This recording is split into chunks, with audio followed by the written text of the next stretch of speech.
Onde no coração do homem a compaixão e a caridade. Deus.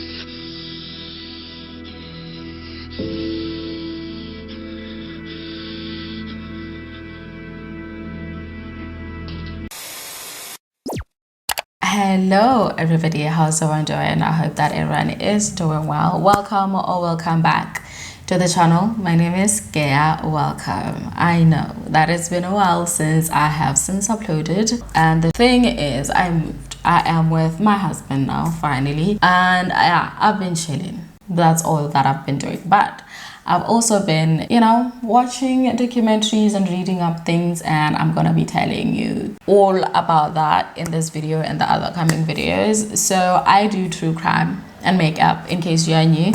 That is like what I want to really focus on, telling you true crime stories while I apply my makeup. And I also know that you didn't click on this video for me to share my business, so I'm gonna give you exactly what you clicked on this video for.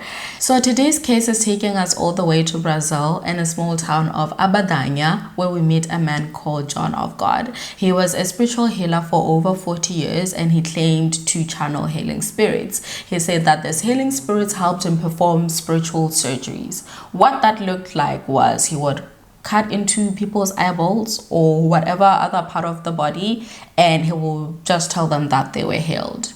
The thing though is he didn't have a license or a medical degree. Matter of fact, he dropped out of elementary school in grade 2, so he could barely read or write. But this did not stop him from amassing a massive fortune, building multiple businesses, and rubbing shoulders with A-listers, the likes of Naomi Campbell, Brazil's very own Ronaldo. He was seen rubbing shoulders with presidents and mayors, and yeah, he was having a ball. Life is good. He had the money, he had the power, he had the respect. But all of this came crumbling down in 2018 when more than 600 women, including his own daughter, came forward accusing him of SA. Very, very messy. So we get into this case. I tell you who he is, how he came to be, and his very own demise. And if that sounds interesting, then please keep on watching. Like I said, I'm going to be applying my makeup while I tell you this story. And make sure to like, subscribe, share with your friends and families to help my videos reach a wider audience. And without any further ado, let's get into it. I have an idea of what I want to do with my eye makeup, but we'll have to see. So who is John of God? John of God, whose real name is João Teixeira de Faria, was born on the 24th of June 1942. For context, this is the same year that the US joined the Second World War and John Wayne Gacy was born. Not a great start to his story, is it? His parents were devout Catholics, and apparently his mother used to see the Virgin Mary, and she also practiced card reading. She was mostly a homemaker, but she later on ran a tiny hotel. His father, on the other hand, owned a laundry service. He was a skilled tailor and also a herbalist. He used to harvest plants and make natural medicine in bottles, which he would then sell to supplement the family's income. So growing up, he was a terrible student. He was kicked out of elementary school due to disciplinary issues. And like I said, he could barely read or write. He would later say that the first big glimpse into this big gift of his was when he was 9 years old. The story goes he had visited some relatives in the nearby village, and he had told them that the storm was coming their way and it's going to be very destructive. But no one believe him. I mean, come on, he's 9 years old, what does he know? And lo and behold, the storm came and it destroyed about 50 homes. So after this, he started taking money from people to predict things about them, and he would prescribe different herbs to treat different illnesses. He had a low success rate, but still people came. Now you have to understand that the people in this area were followers of Spiritism. They believed in God and spirits. Spiritism teaches that human beings are immortal spirits that inhabit mortal physical bodies in search of moral and intellectual improvements. Spirits have the capacity of improving themselves across a number of lifetimes, and they can communicate with the living and intervene in their lives. At the same time, they have damaging effects on the human host creating mental imbalance. Its spirit has free will and maintains its unique identity across numerous reincarnations. So that was such like a textbook explanation. So let me try to simplify it for you. How it works is you will have the spirit and then you have the human host. The spirit, like I said, has its own unique qualities, maintains its own unique characteristics throughout numerous reincarnation, and also you have the human host. So what happens is, let's say for example, this certain spirit, it's loud, it's obnoxious, extroverted, social anxiety aware, and then you have the human host who is quite shy, timid, recluse, tends to keep to themselves. They don't want all of that. When this spirit inhabits the human host, the human is gone. Like the character, who they are, all of that shyness and everything is all gone. It's fugazi, fairy dust. This takes over. Now you see this person who has been a recluse. They are everything that the spirit is. You get. So, and I'm also aware that my explanation is just way too simplified, and it is a lot more nuanced and complex than that. And if you want to study a bit more about spiritism, you have to look it up, babes. Just Google it. Google is there to learn if you're interested. So people continued to pay John for his services, if you would, of like predicting things about them, and he did that for about 7 years. And then he started to travel all over Brazil, and in his way he was also helping a lot more people. Then at the age of 16, he said that he had a vision of Saint Rita, who told him that he should go to this specific spiritist center. He says that when he gets there, he just passed out. He just fainted. And when he woke up, he was surrounded by a lot of people who told him that he had been possessed by the spirit of King of Solomon. Is it the spirit of King Solomon or spirit of King of Solomon? Yeah, that spirit. And he had been performing surgeries for hours. Around this time, he got arrested a lot and would have to appear in court because it was actually a crime to practice medicine without a license. It still is, but most time he will be found not guilty of these charges and he will just walk free in jail. So around 1976, John was 34 years old, and he said that he was told by his spirit guides that it is time to expand his work and reach a lot more people, and to do that he has to move to Abadania. So he packed his little bags and moved to Abadania. But then when he got there, it wasn't easy to get clients or patient, depending on how you look at it. And he started sitting by the roadside, like a busy road, on a chair and advertised his work. Soon enough, people started flocking to him. He got referrals and people were coming in like tens and hundreds per day. And oftentimes they'll be very happy with the service and they would gift him all sorts. They'll give him money and gift him like lavish gifts. And then soon enough, he developed a center which he called the Casa de Ignatus de Loyola, which the rest of today's story is going to be taking place. So with a bit more permanent base, people started to flock to the casa for healing. John also owned a cattle ranch nearby which covered about 1,000 acres and was valued at $2 million. Some sources were saying it was actually 576 acres, but then I guess 1,000 acres has like a little bit more shock value. Like he owned 1,000 acres. Yes, darling, he did.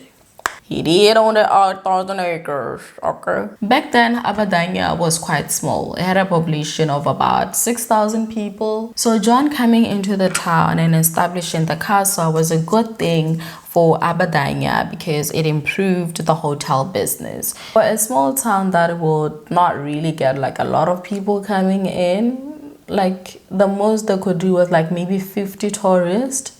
Now they were getting about 1,000, 5,000, even into the tens and thousands of people into Abadania, and that improved the hotel business because people come in, they have to sleep, they have to eat. So grocery stores were doing really well, restaurants were doing really well. Like I said, Airbnbs, was Airbnb a thing back then? Hotels, So in India, they were also doing really, really well. By the early 90s, it was so jam-packed that people were coming in busloads to get these spiritual surgeries from John of God. Now, I kept on saying surgeries, but these surgeries are not in a very sterile, well-lit surgery room in a hospital with an anesthesiologist, sterile surgical equipment, the whole surgeon garb. Nope. That's not how it works. So this is how it worked. John would step into a room. He's dressed in all white, ne? And then he starts the sessions with a prayer, and then the spirit will come. He'll do one of these, and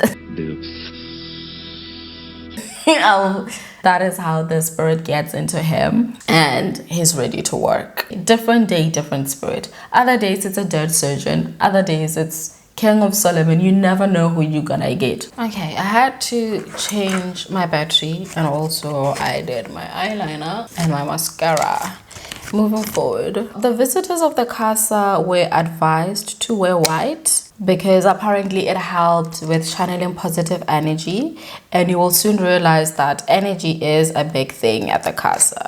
Okay, they would also go through a screening process to be served. So there was a queue for first timers, another queue for people who were there for the second time, and another one for like the follow-up queue. So this is to see if the treatment has worked, and if it had, hallelujah, amen. If not, they explore other options. One of the volunteers at the casa described the casa as more like a hospital. So if you're not feeling well, you go to the hospital to see a doctor, right? Right. And depending on your case, you are either prescribed medication for an in-home treatment, or you go in for surgery. And then after you are done with your treatment, you then come back for a follow-up or a review or a checkup. And that is exactly how they operated at the casa. When John has seen a patient and this patient needs a surgery, they can then choose if they want a visible surgery or an invincible surgery. It's in the name, babes. Invincible, you don't see it. It's performed, but you don't see it. Visible, it's all touchy. Gets in there.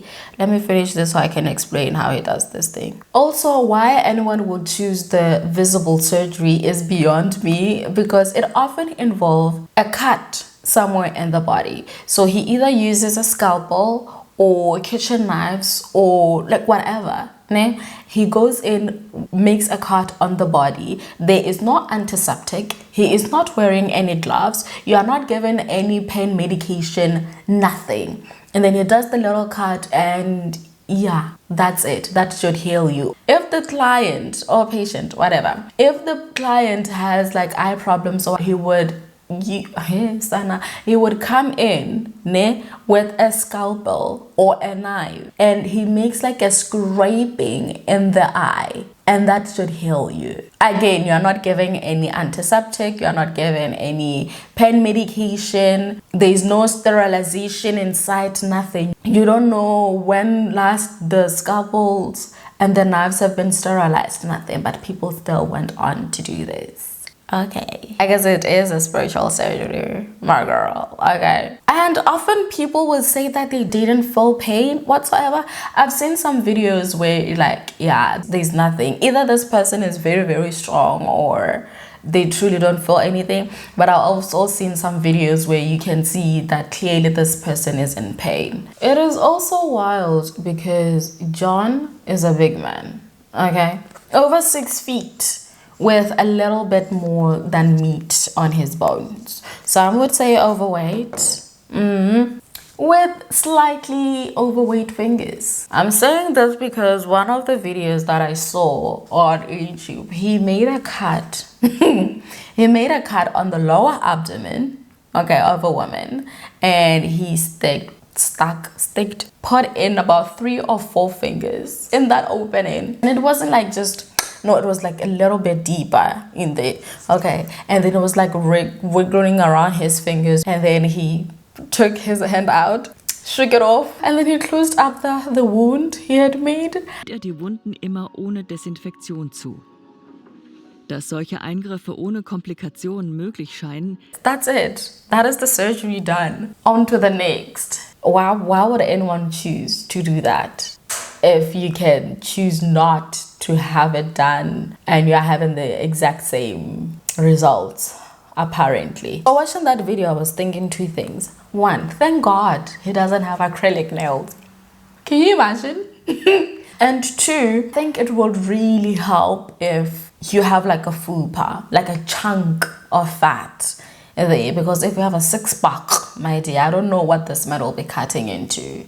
But then if you have fat, at least he's just gonna be playing around with the fat. It's gonna hurt, but I don't think as much. You know what I mean? And like I said, if you want to watch these videos, you can easily find them on YouTube. So after the surgery is done, the patient is then taken to an infirmary room where they rest up and they are given instructions to follow to help with the healing process. The golden rule is abstinence, sexual abstinence for 40 days. Why? Because the surgeries are performed through the energy of the body, and sexual intercourse releases too much energy. This energy is needed to help the body heal. And I know that this rule tested a lot of relationships, but if he cares for you, he can wait 40 days, honey. If she cares for you, she can wait 40 days. Okay. If Jesus can live off just A in J for 40 days, you can live without coitus for 40 days, my darling. Okay.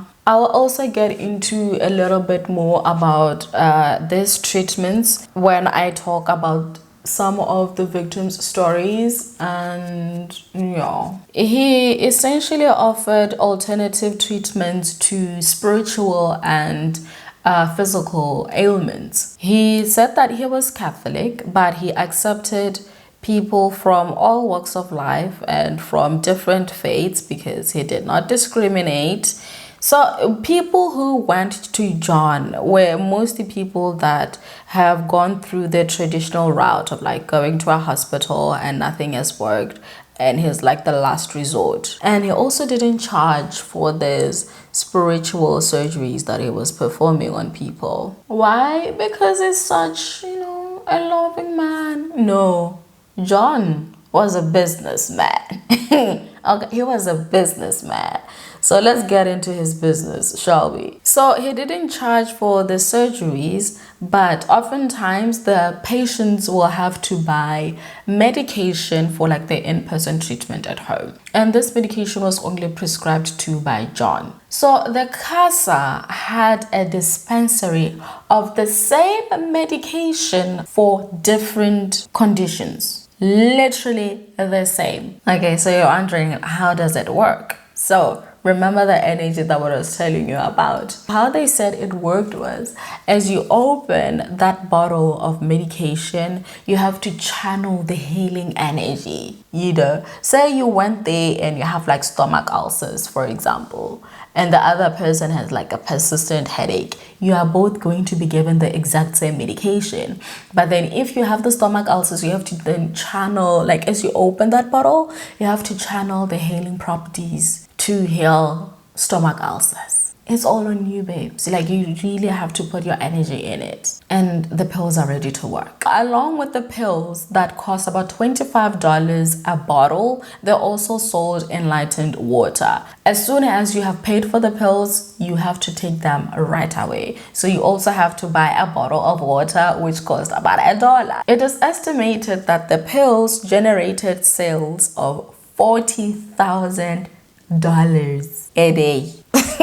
40,000 cold hard American dollars a day, which is about $14 million a year, just in J from the pills. There were also prescribed sessions on crystal beds because of the energy and everything. He charged $25 per 20 minutes. So these crystal beds were for spiritual cleansings, and it is believed earned John $1.8 million a year. There were other like little trinkets that were sold at the store, but these are like up there of what generated him the most money. So people are wondering like, what is so special about these pills? And they were tested and they found that they were nothing more than passion flower herbal supplements. Yeah, which is a natural sedative that people take if they have like sleeping problems like insomnia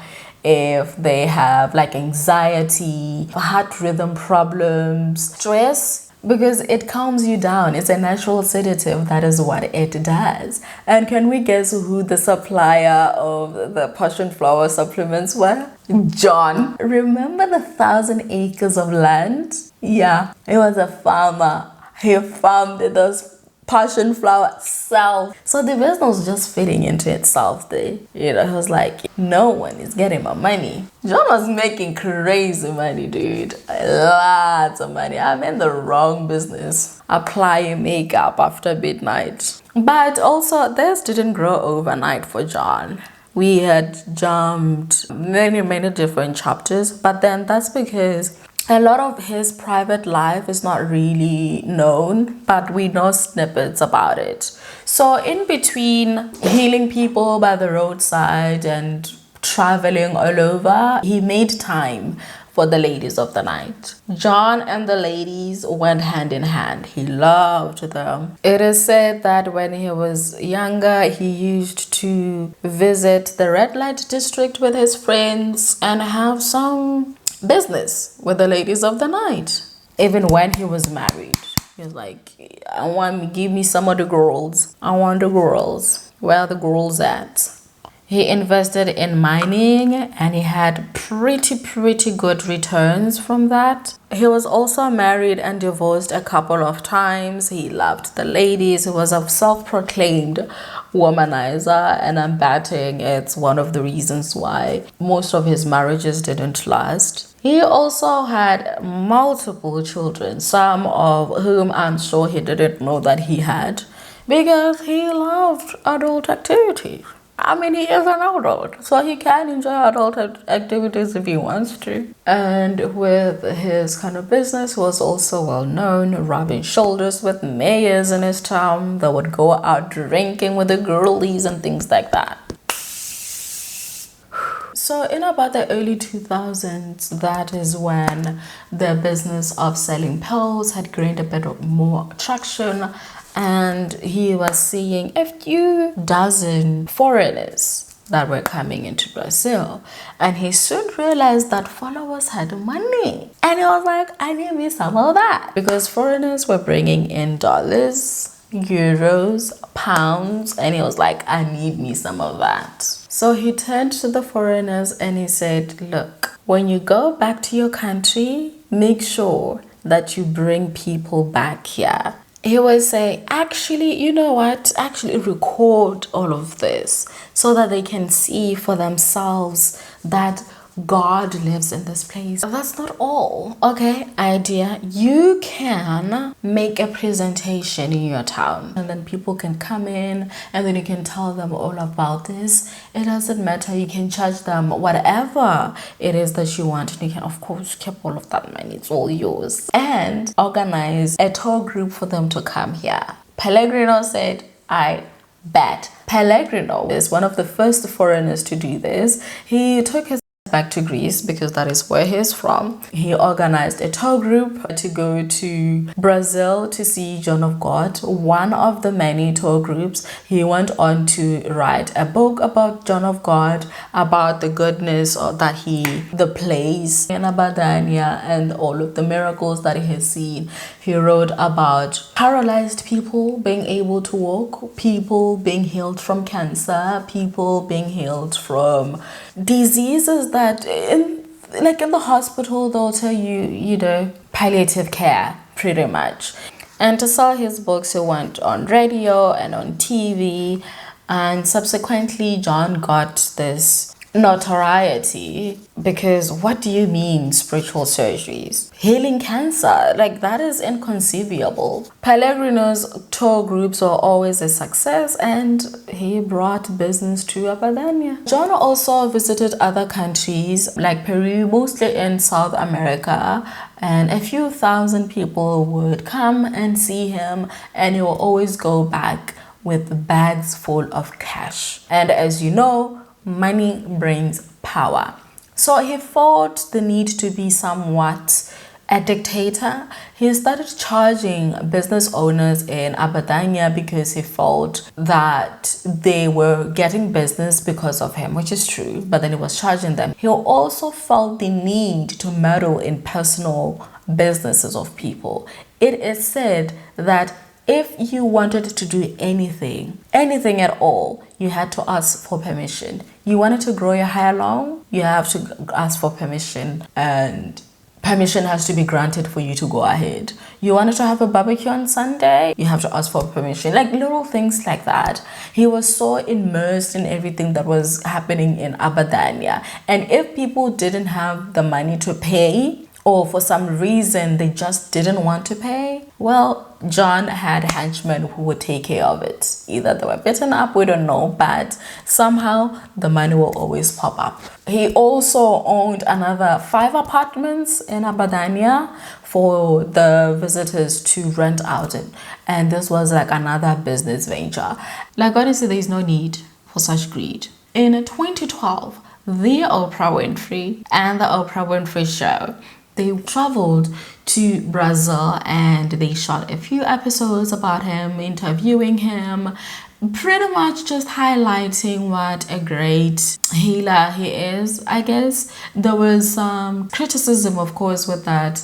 Some people were coming forward saying that they have been healed by John of God and his unorthodox method of treatment.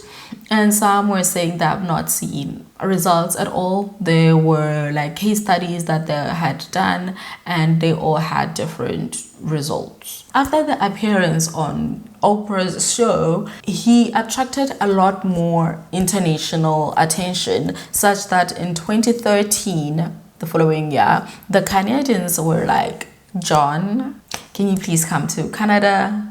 And John said, no problem, as long as you can meet a few conditions. And then he said, okay, number 1, I'm going to be traveling with 8 people and you have to cover those expenses. And we are flying first class. Okay, great.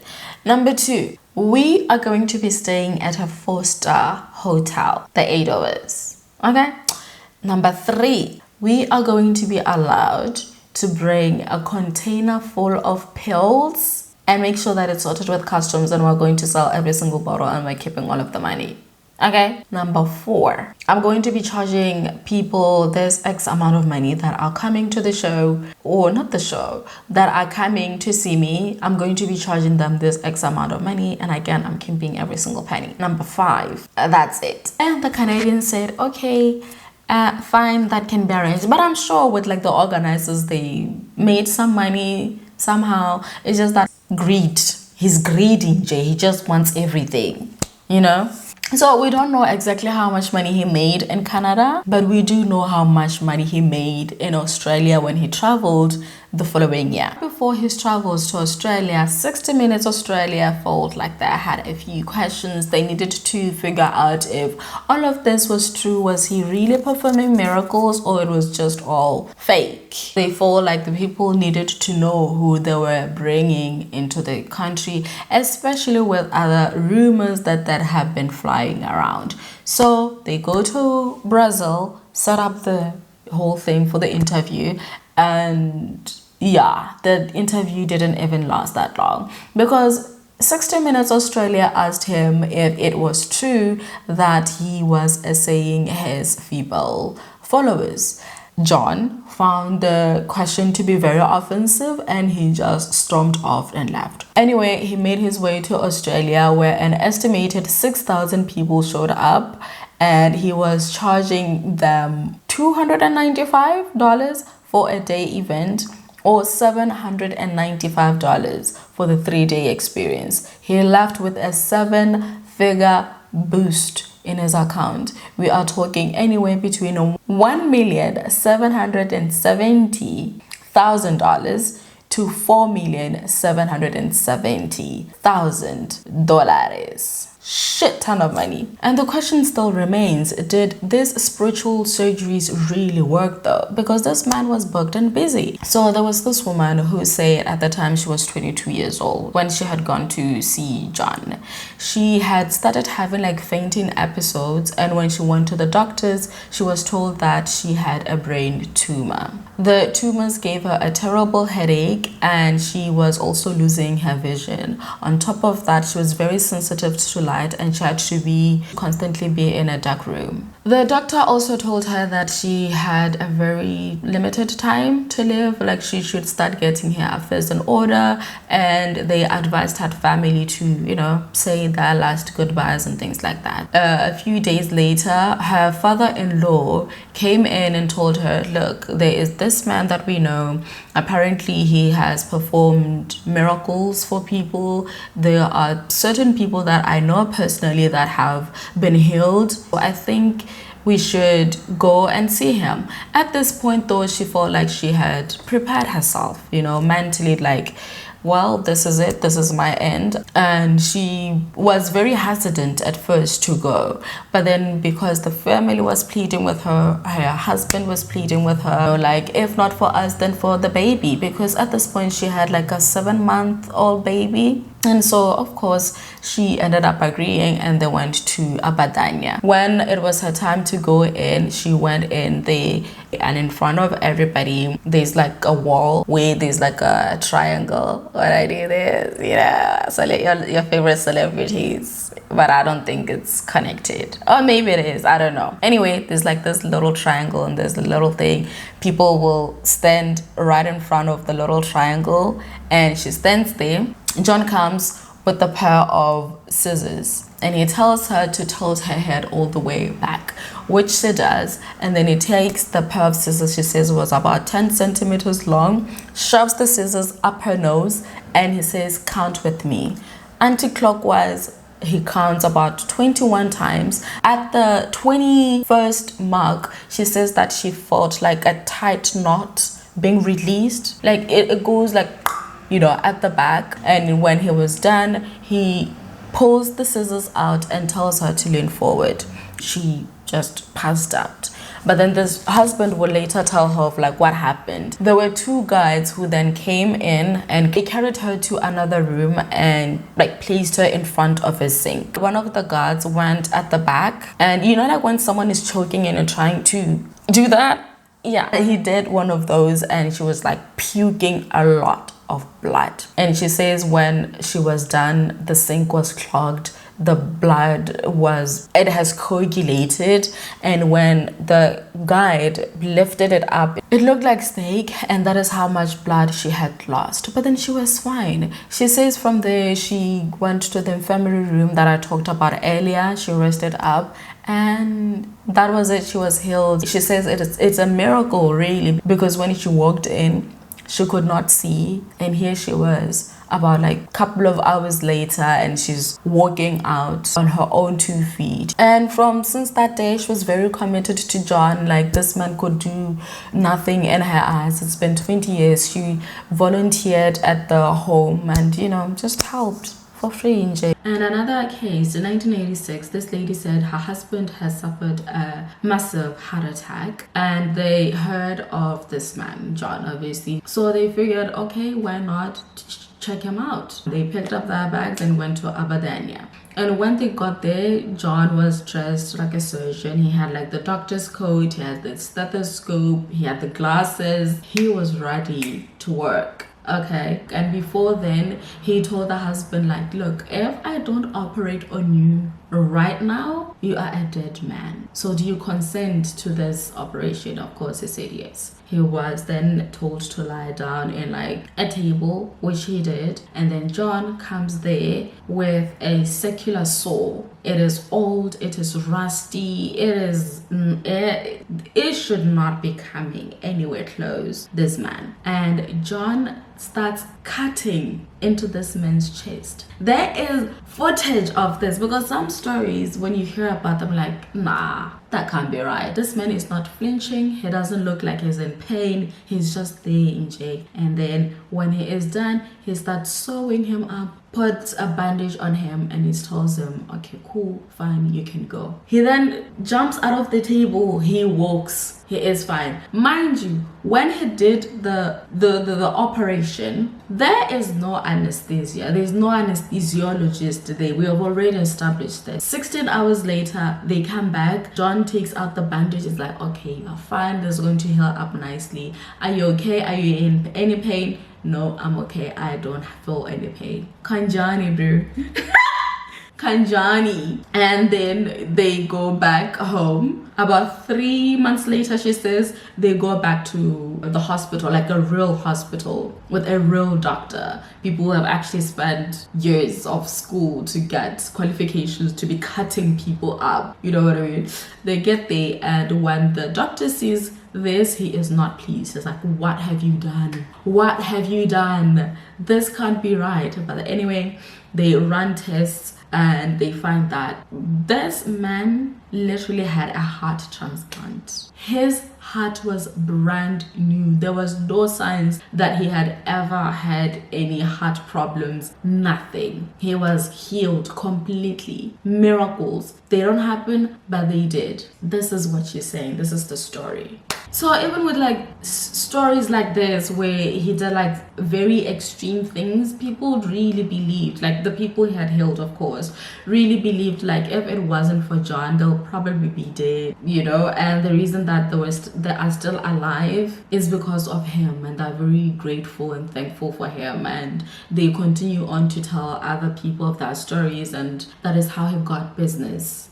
Or like that is how other people who were in hopeless situations would end up going to him, right? But then it's not everyone that got healed. It was like really varied reviews of like the outcomes. So other people were completely healed, like there's 2 cases that I just told you about, but there were other people that were left with permanent scars. Some were left permanently blind from the scraping of the eyes. Some, their conditions just didn't change at all, and they were left with nasty scars. That some even had infections from all of the tools that were not sterilized properly, like they were not even sterilized in the first place. And for the people that found healing with John of God, a lot of professionals like doctors and psychologists said that it's because it was like a placebo effect. You are conditioned into believing like it's going to work. So firstly, you have a referral, like someone who is telling you, oh, this is the stories that I've heard of people. Already you're conditioned.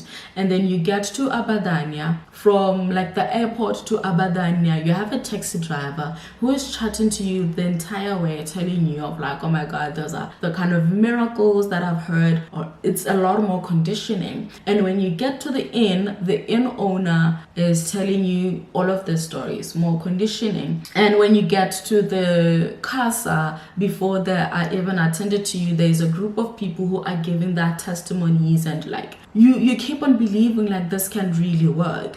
And by the time you see John, all of the work has already been done, and it's actually like your mind that has done the healing, if that makes sense. Not really because of what he has done. That is the belief of a lot of people. And for the real critics, they said that there was really nothing special about John. He was just a con man who had found a way of making money off of people who were very desperate and holding on by a tiny thread of hope. And this argument was kind of proven in 2015 because he didn't travel because he had cancer. I'm whispering because he didn't want people to know. He really tried to keep it under wraps, but people knew. Yeah, he was diagnosed with an aggressive stomach cancer, and he went to the hospital, got surgery where they removed the 6-centimeter gastric adenocarcinoma from his stomach, and he underwent 5 months of chemotherapy at Hospital Syrio-Lebanese in Sao Paulo. I got the receipts, baby. I got the receipts. But he told the public that he was hospitalized for the stomach hernia. Even though that was the case, why are you not healing yourself? How are you healing people of cancer and you can't heal yourself of the exact same condition? Even if it wasn't the cancer, it's a stomach hernia. Why are you in the hospital? Arab, why? Anyway, he got healed. He was taking his medication, and in September of the same year, he was fit enough to attend to 12,000 New Yorkers. And other than his cancer, he had a lot more to hide, because there were rumors swirling around that he has been seeing women for years. He really tried to keep it under wraps, and he did for a while, saying, oh no, don't pay attention to that. It's just BS. It's BS. It's absolute lies. They lie. That was the response. But you can only lie for so long, and it always catches up with you, which happened in this case, because in 2018 there was a leak, I believe around September. Someone at the Global Network, there's like a network company there, leaked a few paragraphs to a worker he knew that worked for John of God, warning him that they were doing an expose on John of God. So it was like a heads up, pretty much, like, look, you need to lawyer up. If you have to lawyer up, get your facts in line, because they're gonna come in, and they're gonna come in hard. John said, I really don't think I need a lawyer, I'm good, because he's gotten away with it for so long. There has been rumors for years, but then nothing ever came out of it. So I'm thinking he thought like it's still the same thing, like nothing is going to come out of it. They did the expose. Early December, about 6 women went on the Bile show. There's like a television show in Brazil. They went there and talked about their experiences, talking about the essay that they had endured at the hands of John. Big news. John is like this big name in Brazil. Like, oh my God, he heals people. He's such a good man. You think good man, you think John. So imagine this being attached to a saying of young women and girls. It doesn't correlate. There's a lot of friction, there's a lot of tension, it blows up. And the thing about people is people talk, okay? That's like the most natural thing about human beings. Chatterbox, we talk. Stories now are starting to come out. People are talking. What happened? What did you hear? Is it true? Things of that nature. His accountant will later say, like, look, John loved them young and pretty. He will always scout them out while they were in the queue, and he will give them a little bit of extra attention. Like while they're in the queue, will lock eyes with them, and when they get to him, he would tell them like, oh, you have strong mediumship, the medium wants to talk to you, so you'll have to come see me in my office. That was his MO. So one of the bizarre stories that the accountant said was, and this is something that hadn't happened just once, it seemed like to be like a reoccurring thing. So what he would do, he will tell the congregation, everyone close your eyes and pray. He would approach this young woman, and then he will take her hand, shove it in his pants, and then he would ejaculate. First of all, I have so many questions, okay? So many questions, but he will ejaculate on her hand, so she's just left there with semen hands. That is disgusting. And if anyone questioned him about this, like, oh, why are you doing this and that? I'm like, I did? No, it can't be right. But then if that is what happened, it's not me, it's the entity. The entity is the one that is doing this. This is not me. Some people were like, that doesn't sound right. The entity doesn't sound right. It's BS, you know? But then they were too afraid to say anything because he had his henchmen talking all sorts of things. There were talks of like threats, extortion, murder, and things like that. And they didn't want to find out if these talks were actually true, if it's something that has happened. And for some people, they just didn't care, honestly, like what happened. And that was because they want to protect their own personal interest. If John is gone, say he gets arrested or whatever, that means they can't do their tours anymore. It's money out of their pockets. It's also money out of their pockets because most of them were taxi drivers or posada owners, like the inn owners, And if there are no people coming in Abadania, that's money out of their pockets, and they could not afford for that to happen. I think I've chatted enough. Let me actually finish up my makeup. So one woman, her name is Andrea. She was quite pivotal in building a case against him. So she grew up in a home. Her parents were both present, but she remembers like her mother was the anchor of the home. Growing up, her mother has always been like the strong parent. She's always taking care of everybody. Like she always knew her mother to be that person. She was never weak, and that continues to be the case until in her 30s. At this point, she had grown up. She had gotten married, moved out of the home. She was a workaholic, she says, and she just remembers her mother complaining about this persistent headache that will just not go away. And when they went to the hospital, they found out the mother had cancer. It was quite aggressive, and she should get her affairs in order. It is extremely heartbreaking. I can't imagine it for anyone to be told that you were going to lose a parent. And then the sister comes in and she tells them that she had once attended a lecture of this holistic therapist who had talked about a man in the countryside of Brazil who was performing miracles. It has happened for a lot of people, this, then, and the third, and they should probably check it out. Right? And again, it's the same story. They have nothing to lose, so they pack their bags and go to Abadania. And she says that she remembers when she was in the queue, like he had his eyes on her the entire time. And when she gets to him, like on a one-on-one, he asked her like why she was there, and before she could even answer him, he then tells her like, oh, you are here because your mother has cancer, right? And instantly she just started crying because, you know, it's just like a lot of emotions. She's so overwhelmed. And he tells her that she has a strong mediumship, and then he tells her that the medium would want to see her in private in his office. Okay, so she then went into his office and he told her that she has very strong mediumship and she will be able to heal her mother. So then John went on to do whatever it is that he needed to do,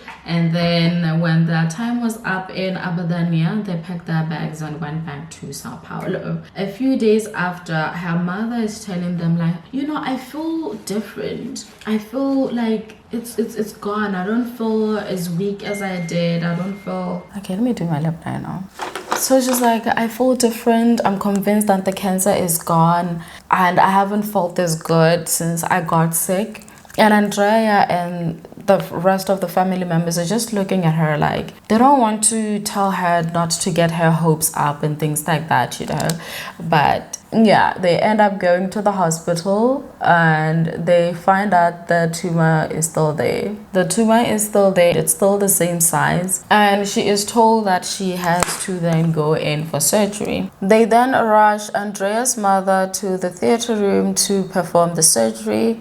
And then Andrea, her father, her sister, they're all waiting. About an hour and a half later, the doctor comes back to address the family and they tell her like, you know what, I don't know what God you pray to. I don't know. I'm sorry, my husband, I'm having so many distractions today, but that was my husband. Scared the shit out of me. What was I saying? So the doctor came in and he's like, Andrea, and addressing the rest of the family, of course, I don't know what God you pray to. I don't know which saint that you pray to, but keep doing it because your mother is cancer-free. We tested the tumor. The tumor is just a benign tumor. She doesn't have cancer. And then after this, the mother was very happy. She then went back to Abadania with the rest of the family, of course, to thank John. And when they went there, they were elated. They tell John of the results and it's like, yes, I knew that you were going to get healed and I knew that you will come back. Andrea's father offered to make like a donation and to help the casa, the home, in any way that they needed. And yeah, it was all good until Andrea goes into this current room, and one of the girls that was sitting next to her, she says, "Can I please speak to you in private?" So they went to the ladies' toilets, and she's like, "I'm going to ask you something, and I just didn't know who to talk to. You know, it just seemed like someone I can ask." And she says, "Has John of God ever done anything inappropriate with you?" And Andrea's asking like, what kind of a question is this? And she's like, "Has he like maybe invited you, touched you inappropriately, talked to you inappropriately, things like that?" And Andrea says it was at this moment she's like, "Wait, what?" And it kind of like came rushing back into her brain of like, oh my God. And it was like at this point that it started to come back, and it's like she's processing this whole thing, like what actually happened that day. So she says she went into his office as he had called her, and he came in after her, and she remembers him locking the door, but then she didn't really pay much attention at the time, but she's recollecting it now, and she remembers him. He locked the door. He then asked her if she was wearing any metals, anything metallic. Sure, she was wearing a ring, she was wearing earrings, and then he went on to ask her if she was wearing a bra. Odd question, but then yes, because you know, underwire. And he asked her to take it off. The reason being, he said that he was doing a spiritual cleanse and she didn't have to have any metal on her body. And then when that was done, he then gets into her head. He's telling her, well, you have the power to heal your mother. And to do that, you'll have to do exactly as I say, you'll have to cooperate. Now, this is a burden on her, because he's putting the power of life and death on her. Like, if you cooperate, your mother will live, but then if you don't cooperate, your mother will die. But then she doesn't know what that cooperation looks like until he starts touching her, and she just knew like this is not it. And when she's trying to protest, this is a big man, 6 feet, obese, rude. He's shouting at her, if you want your mother to live, then you have to do exactly as I say. And he's just groping her and touching her inappropriately. So it's this whole mental gymnastics of like, this is wrong, this is not supposed to be happening, but then if I don't go ahead with this, my mother's going to die, and I don't really have the liberty, and I can't really like test it out to see if what is saying is the truth and things like that. And when she cries, she is being a bit more aggressive, and one thing led to another until it was like full-blown R-word. This whole time she is crying, and her parents are sitting outside hearing her cry while this man is doing all of this.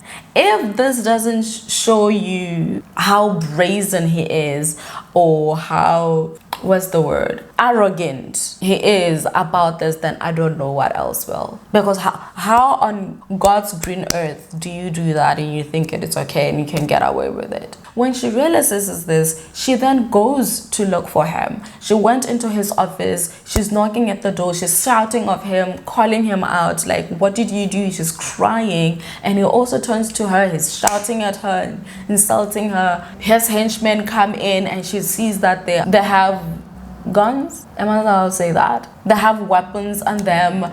The henchmen are coming in a little bit aggressive, and she realized, okay, now I have to go. Another thing that I thought I should mention with Andrea's case. So with the invincible surgeries, if someone is too sick to have the surgeries performed on them, or they are too old to have the surgeries performed on them, then younger relatives could have the surgery performed on them instead, on their behalf. So in this case, Andrea had to go through the treatment on behalf of her mother. He took advantage of a moment of weakness, and he attacked people when they were at their lowest. A lot more women later on came forward, and it was really the same thing. He attacks them when they are down and when they need help the most. A lot more women also said that he would ejaculate and then he will say, this is ectoplasm, this belongs to you, I am reaching rock bottom for you. So he is essaying this woman, and then he turns on to her saying, see, I am doing this for you, it's not like a personal pleasure thing that I'm doing, and I'm reaching rock bottom for you, like implying like, oh my god, trust me baby, if I had it another way I wouldn't do it. Playing with their head, that is what he is doing. So one woman, her name is Marina, she recalls a time she had gone to John because she could not fall pregnant. Her and her husband, they had gone to a hospital and doctors could not find anything medically wrong as to why they could not conceive. So again, he is the last resort. She had tried everything under the sun to help her conceive, but it had just not happened for her. So she went to John, and as part of her treatment, she was told to come see him at the office because the entity wanted to see her in private. Like at this point, it's the same thing every day. When she got to the office, John sat down and he demanded, he's not asking nicely, he demands that she comes and kneels before him. He has both of her hands in his hands and he's talking very fast, like she's a medium, like I said. Her energy is very strong and he's like, you are destabilizing me. And he's telling her, oh, breathe in and out, oh, your chakra is very strong. He's saying a lot of things very fast. You are destabilizing me, your energy is strong. And she can sense that something is off. And when she tries to open her eyes, it's like, oh, your chakra is very strong, you're destabilizing me. But she could see him at, wait, does this man have his phallus out? And when she tries to come, he's like, oh, you had this. It's not funny. He's like, your chakra is very strong, and he's doing, same time, his phallus, her hands on top. He's doing a whole lot of this. Oh, you're destabilizing me. And then as fast as it began, it just ended abruptly like that. And he tells her, go back to the chain room. So she stands up, she leaves. So the chain room is just a room filled with chairs where people sit around and they just go into like this meditative state. You know, it's like supposed to help with like spiritual stuff, really, not anything physical. But then when she is in there, she's like, 1 + 1 is not 2, it's not adding up. What the hell happened in there? So she stands up, she approaches a woman who had been like showing her around, like this is where you go and things like that. She approaches her and she's like, look, something happened in John's office and I'm sure, I'm positive it's something like that is not supposed to happen. She's like, so what happened? She's like, I just got essayed by John of God. She's like, no, that can't happen. She's like, yes, it did. It just happened. It did happen to me. It's like, no, if it did, then it's part of your treatment. She's like, no, that can't be part of my treatment. That is wrong on so many levels. That can't be part of my treatment. It's like, okay, it has never happened before, which is why I believe like if it did happen, like you are saying, then it is just part of your treatment. So this woman is just gaslighting her in daylight, broad daylight, gaslighting her. And it's like, that can't be right. She lifts the woman, straight goes into John's office, and she tells him, you did this to me. Like straight up called him in front of all of his henchmen and the volunteers, his workers and everybody. And I'm going to take this to the police. This is not right. You can't be doing this to people and this, that, the third. And John started crying and he's pleading with her like, oh my God, I'm a sick man and I have cancer. If you go ahead with this, I'm going to die. My death will be in your hands and things like that.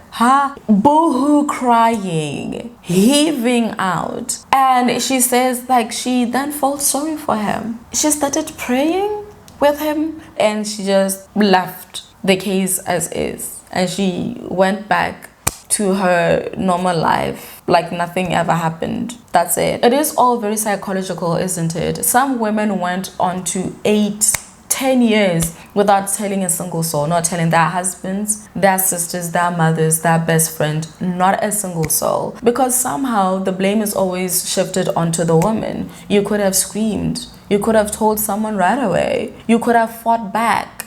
What were you wearing though? Maybe you led him on. And also the shame of it all. We talked about this with the previous case with Akuya Dav and his victims. Sexual humiliation is a real thing, and it plays a big role in how these cases go unreported. And if they do, less than 1% led into a conviction. Did you know that? 99% of R-word cases end without a conviction. People go scot-free. Did you know that?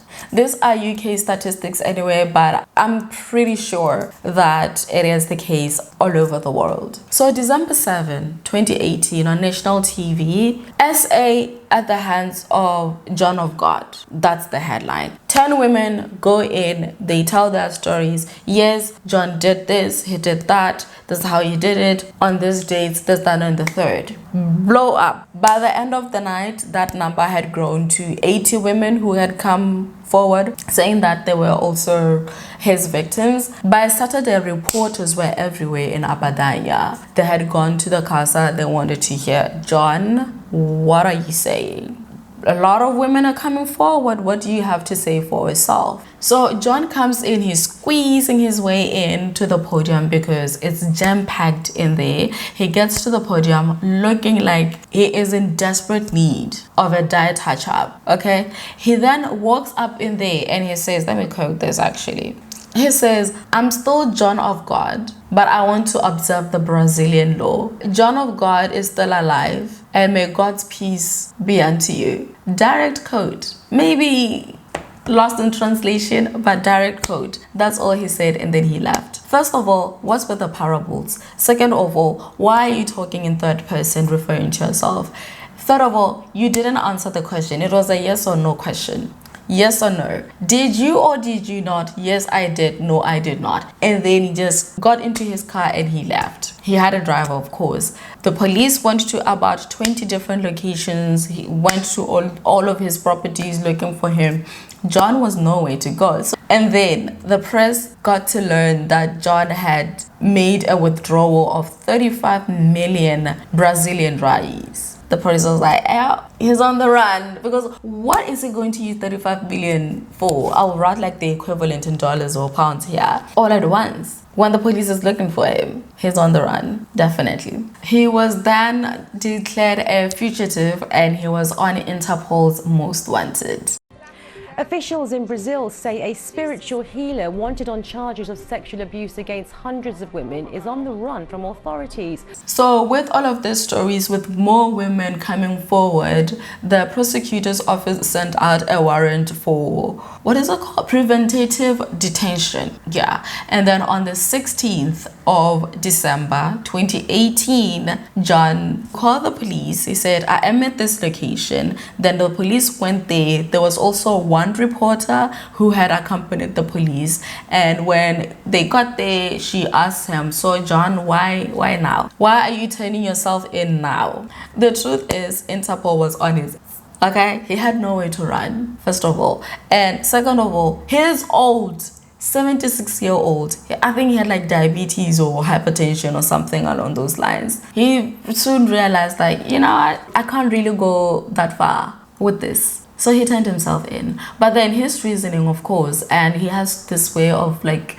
speaking in parables and not answering simple questions. He goes on to say that he had to surrender to divine justice, and now that is done, he can now surrender to earthly justice. What do you mean, John? You're just too old, you couldn't run. That's the truth. Stop this thing with around the corners. So at the time of his arrest, within 2 weeks, over 300 women had come forward accusing him of SA. And when he was questioned whether it was true or not, now he decided to tell them, well, it's not true. I'm innocent. I don't know all of these women. I don't know what this is all about. The police then got a search warrant and they went on to search his houses. And the one constant thing about him is John was a hoarder. He kept objects that he had absolutely need of keeping. So his houses, as big as they were very cramped because of like random objects all over the house. And when you would get into like an elevator to go up, the elevator is taking you down. And I'm sure they discovered the panic room by mistake because all of the buttons, it just didn't make sense. They got into the panic room and they found about 6 guns in there. One of the gun has the serial number filed off. They found different currencies amounting to 1.6 million rais. There was pounds, dollars, euros, all sorts of currencies. They also found jewelry and precious stones like emeralds, diamonds, rubies, all in different cut sizes and all of that. Obviously, the police confiscated. Can you speak? Confiscate. This word. Yeah, they took all of that, the guns, the money, the precious stones, everything. So with his legal team, he got the best lawyers in the country, 9 of the very best from the top firms. They worked with him for about 7 months, and on July 24, 2019, the entire team walked away. They said that they had held out for as long as they could, but the thing though is they don't work for free. That's not the tea, hunty. The police also went to search the casa, and when they got there, they got hold of Chico Lobo, who was the home manager. During this time, he's saying, we have never heard of this. This is all news to us. We've never had anyone come to us to complain or anything. Meanwhile, there is a recording between Chico Lobo and Marina. Remember Marina, the lady who had problems trying to conceive?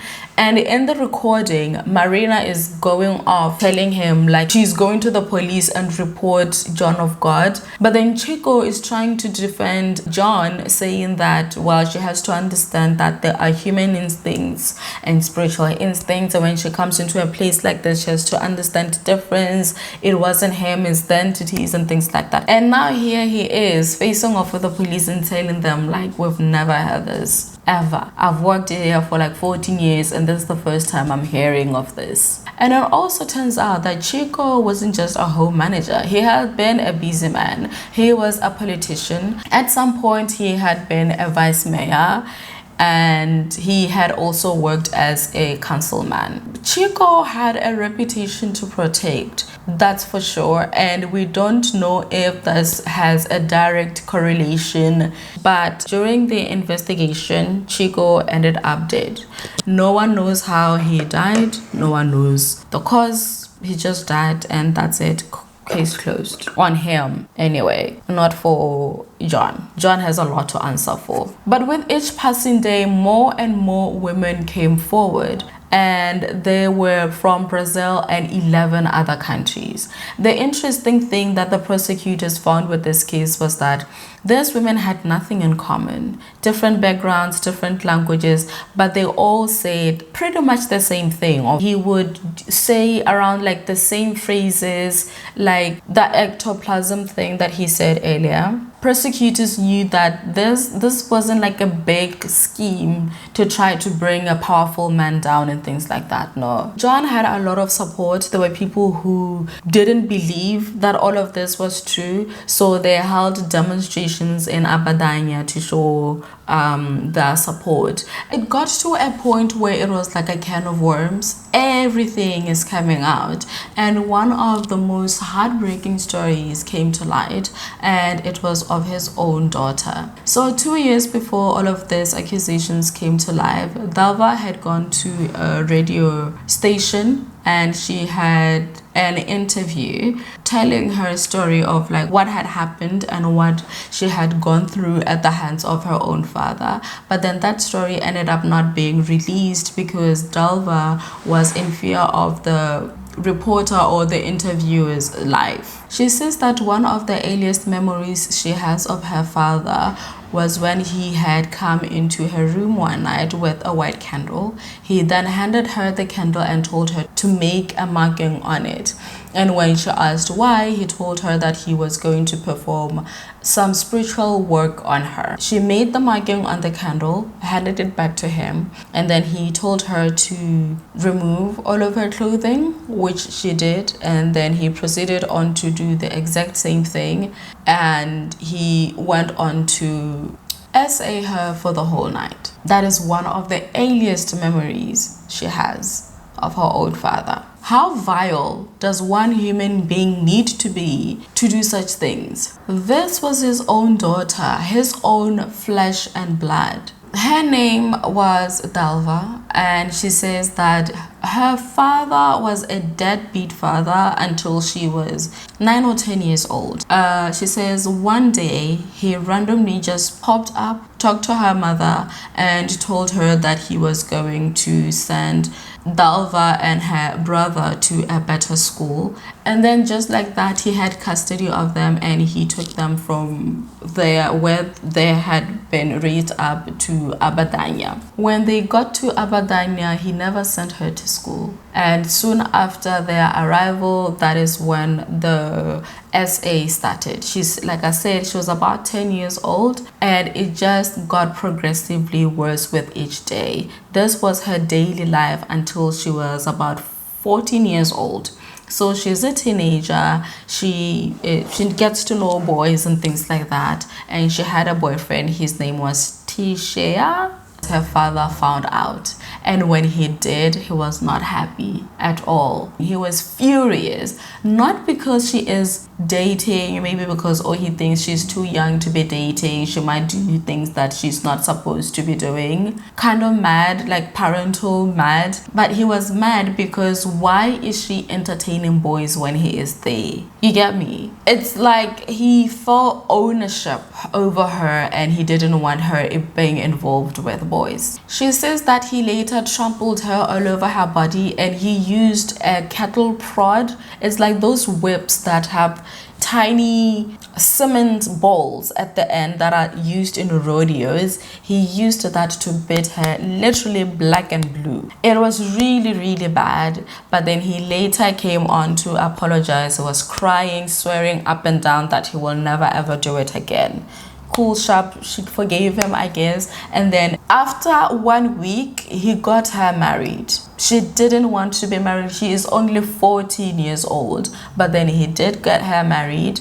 And after a month, he wanted to annul the marriage. But then Dalva stood her ground. She said, well, you got me married. I'm going to stay married. This is my life now. I get to make the decisions. She got married at 14 and soon after fell pregnant. So she had a baby at 14, had another child at 15, and her last child at 16 years old. She had 3 children. A year after the birth of her last child, she got divorced because her and her husband were fighting all the time. The marriage was not working, and quite frankly, she had stayed married to him for that long because she just wanted to get away from her father. After the divorce, she hopped from one place to the other because she was running away from her father. But then he told her, if you don't come back, you are going to lose everything. I'm going to take your children away from you. I'm not going to support your housing. Because mind you, Dalva is not educated because her father never sent her to school anyway. So she is highly dependent on him to feed her children.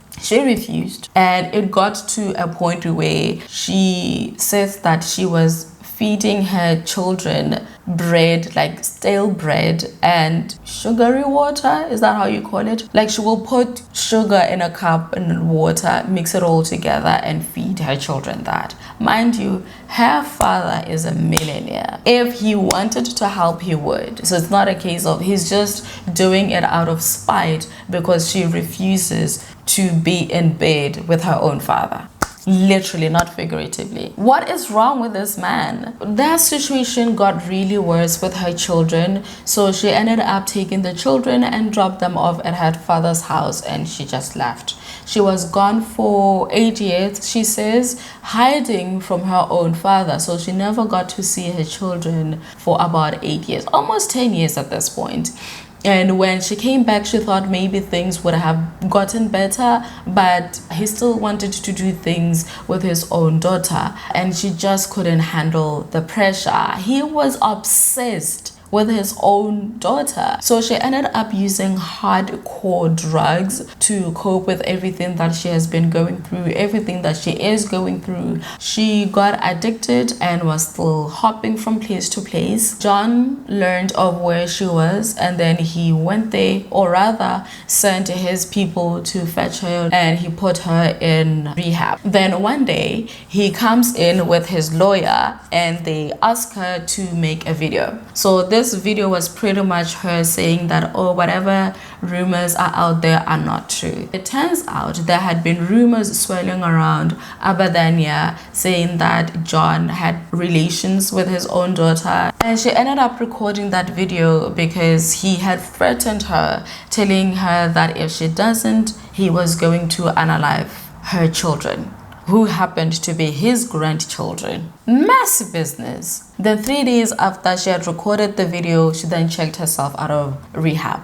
Now the video came to light in 2018 with the accusations, and you can see Dalva like patting her father's hair and saying, oh no, all of these things are not true. He's such a loving man, he's so supportive, has always been supportive of me and my children, saying all sorts of things that she can say to appease him for it to be good enough that she knows that her children's lives are safe. In 2016, with the support of her children, she went to a radio station to do like an expose on her father. But then after the recording was done, they all felt like if the expose didn't get a lot of support, something could possibly happen to the interviewer. She knew that her father had the capabilities to silence people, to make people disappear. He was a very rich man, and he extended his influence to all dimensions of power. And because of that, the story never saw the light of day. So fast forward to 2018, they couldn't prosecute in her case because the statute of limitations had expired. He was 78 at the time of the sentencing, and the abuse had started when she was 10 years old. In court, John didn't give prosecutors anything. He just denied everything and said that he didn't know any of the victims. He gave a statement lasting an hour and a half, and he pretty much just said he didn't remember any of his accusers. After a year in prison, on December 19, 2019, John was sentenced to 19 years and 4 months of detention for his crimes. In addition to these complaints, other cases had already passed the statute of limitations, though they could not prosecute. And also 319 possible victims had been identified. He was sentenced again in January of 2020 because after the initial sentencing, more victims came forward and presented their cases. The sentencing then came up to 63 years and 4 months to be served in prison. It said that prison was a trip for John. Those first few days were absolutely terrible for him and his cellmates. John was afraid of the dark. At night, he would scream when the lights have been put out. He will fall off his bed at night, probably because it was, the beds were too small for him or whatever. And the only way he could sleep was if one of the cellmates would hold hands with him. They had to lean over to hold John's hand. That is the only way everyone in the cell could get some rest. Other than that, he is screaming his lungs out. Yeah, good. You should be terrified. when the pandemic hit in 2020, his lawyers asked that he serve his sentence at home with electronic monitoring. Why? Because he was old and the risk of contamination of getting the virus was very high. And if you remember the statistics back then, it didn't look good for older people. The prosecutors then came forward trying to prevent this, saying that he was actually fit enough to serve his prison sentence in prison like everybody else. But then John's lawyers won and he got to serve his time at home with electronic monitoring.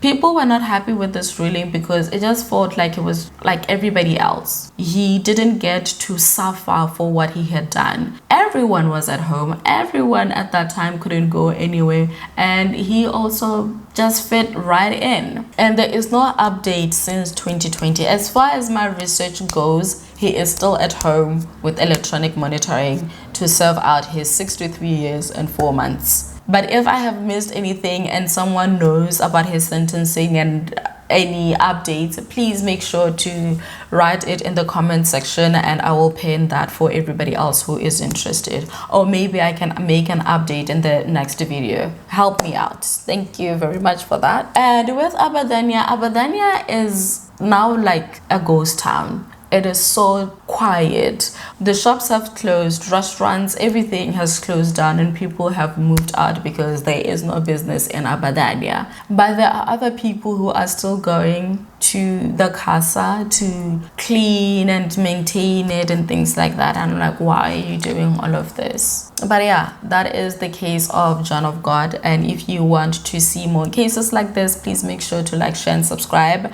My thoughts on this case: he is absolute filth, this man. Absolute filth. And I really hope like they can send him back to prison because the pandemic is long gone.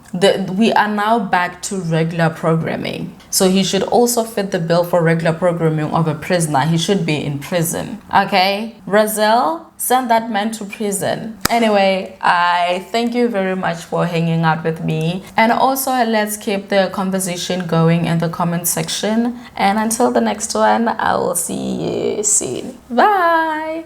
I hope you enjoyed my makeup as well.